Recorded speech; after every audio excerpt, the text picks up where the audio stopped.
Good morning to students of B.Ed first year 2019 to 2021 C2 Unit 2 Normative Vision of Indian Education भारतीय शिक्षा का मानक झलक lecture number 11 शिक्षा और राजनीतिक प्रक्रिया के मध्य उभरती प्रवृत्तियों की प्रासंगिकता पर अपना मंतव्य दें, यही प्रश्न है। उत्तर में कुछ मुख्य बिंदुएं हैं, तो बिंदुवार हम लोग इसकी चर्चा करेंगे। जैसे पहला बिंदु है राजनीति शब्द का अर्थ।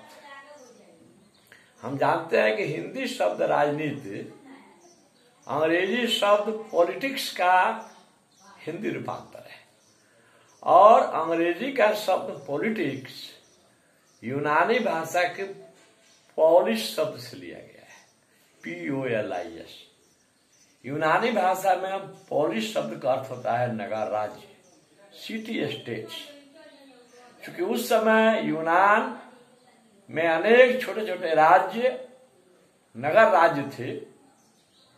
यूनान अनेक छोटे छोटे नगर राज्यों में विभक्त था, इसलिए पॉलिटिक्स शब्द की उत्पत्ति उसी पॉलिश शब्द से हुई। आगे चल करके वे ही छोटे छोटे नगर राज्य राष्ट्रीय राजधानी नगर में परिणत हो गए और राजनीति की शब्द की शुरुआत यूनान से ही होती है।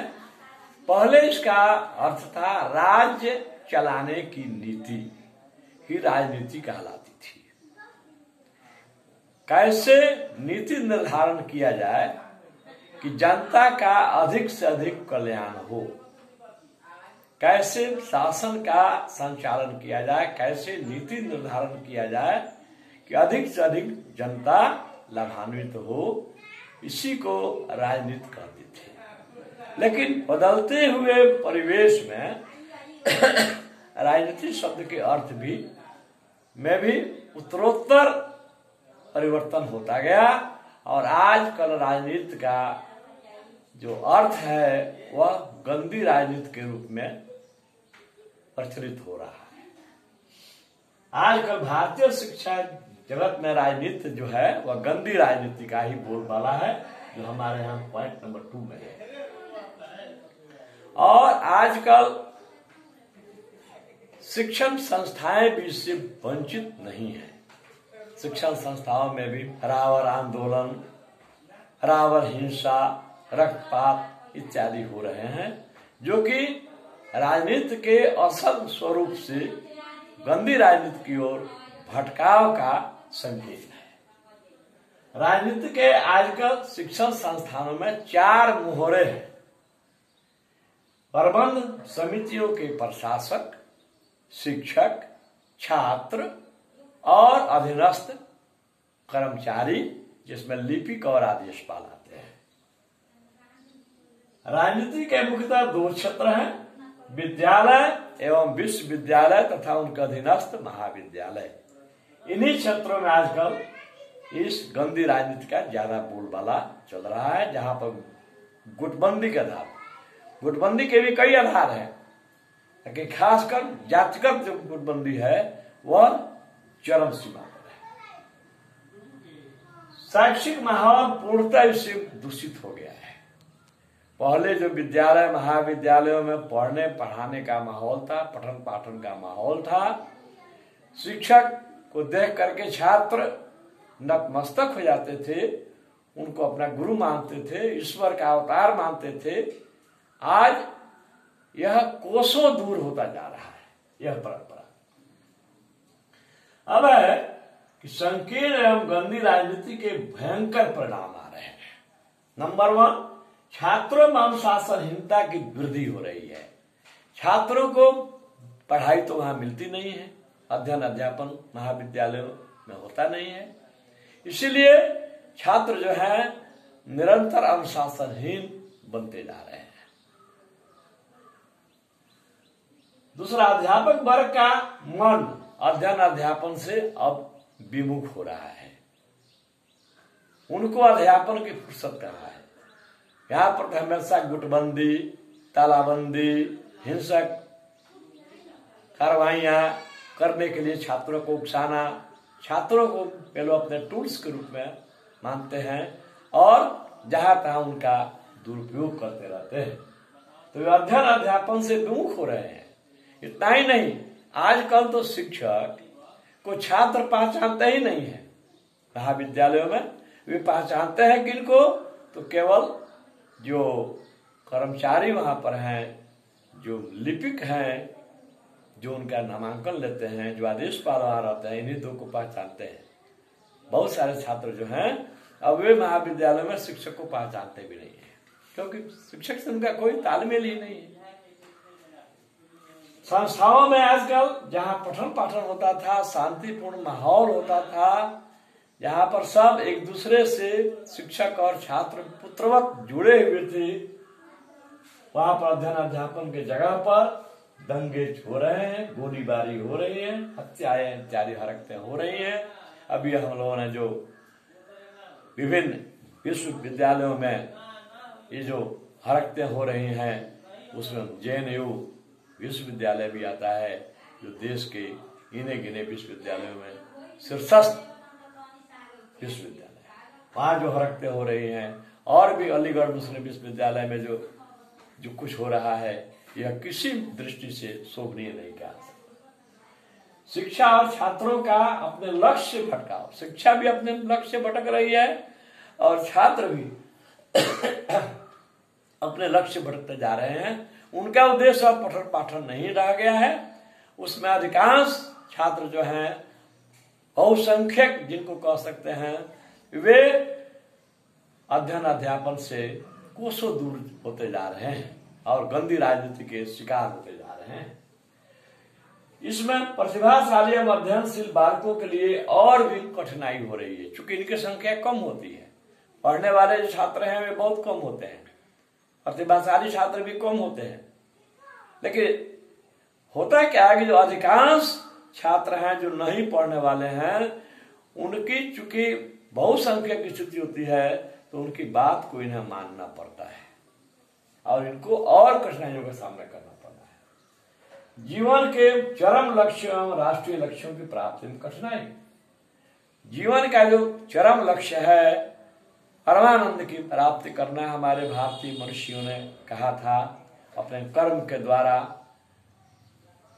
नदी का समुद्र में मिल जाना, आत्मा का परमात्मा में मिल जाना, उस लक्ष्य से हमारा इस शिक्षा से भटकाव हो रहा है। और राष्ट्रीय लक्ष्य जो हमारे हैं, पहले राष्ट्र है तब हम हैं, माया के जगह पर हम हैं।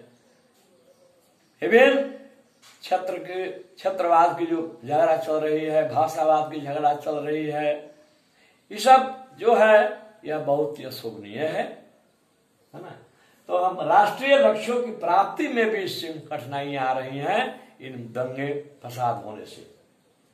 शिक्षक का श्रद्धा एवं सम्मान के पात्र नहीं रहे, क्योंकि इनको जब छात्र पहचानते ही नहीं है कि कौन शिक्षक हैं, क्या पढ़ाते हैं, क्या पेपर है, तो इनके प्रति उनमें श्रद्धा और सम्मान की भावना दिन प्रतिदिन कम होती जा रही है।